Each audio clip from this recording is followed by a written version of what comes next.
Hello and welcome back to Mr. Lamb's Science Corner. Today we're going to take a look at a mystery block. And basically it's two pieces of paraffin, and for some reason the top one is a lot lighter than the bottom one. Okay, and I hope that shows up well. If not, it really is apparent in real life. But the mystery part of it is, if I flip it over, what was dark is now light, and what is light is now dark. And so what I would suggest that you do with this, because it's kind of fun to put together and like this, is to present it as a mystery to the students, because it can be quite a bit darker, depending upon where the light is and everything.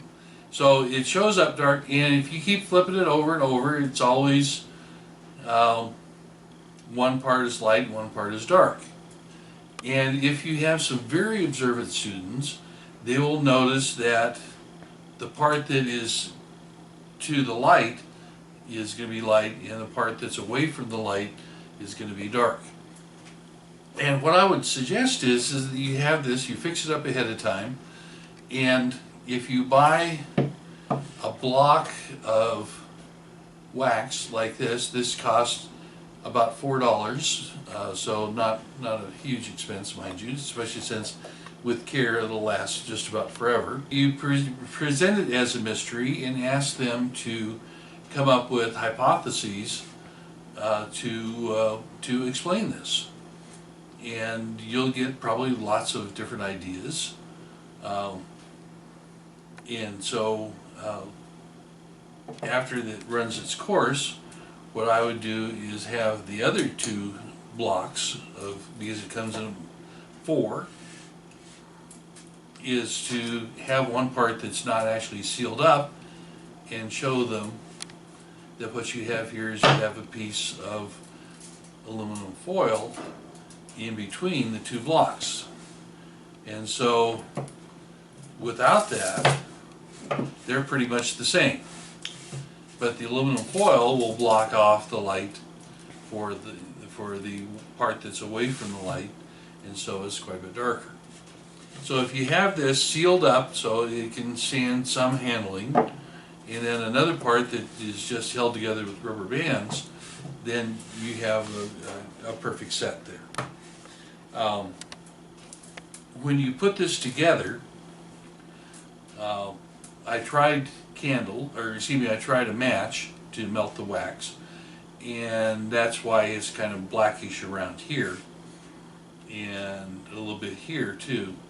It didn't work out well. I was not happy with that, and I tried to clean it off, and it didn't seem to want to clean too terribly well.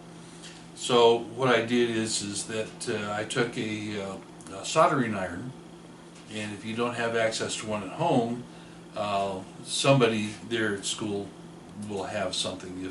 If nothing else, maybe the custodian has a soldering iron he can let you use. I wouldn't use a propane torch, because that's going to melt a lot of the wax very quickly. But the soldering iron, and I just got it all set up and then just laid it here, and I kind of went back and forth. I wanted to spot weld it, so I just went quickly down through here, got a little bit of wax in there to kind of hold it in place, and then went back over it and went back and forth so that it hopefully is going to be sealed up on a fairly long basis. So just go back and forth here, you go back and forth, and then set it down and blow on it or wait a little bit, and you'll probably have some drippage of wax. Hopefully not too bad. If you get it on you, it certainly doesn't feel the best of the world, but it's not that bad. So anyway, it's a cool thing to do for a very small expense. It can provide some time of talking about how to develop hypotheses, how it's tested. Don't tell them don't take it and kind of really reef on it, because if they do that, they'll break it. But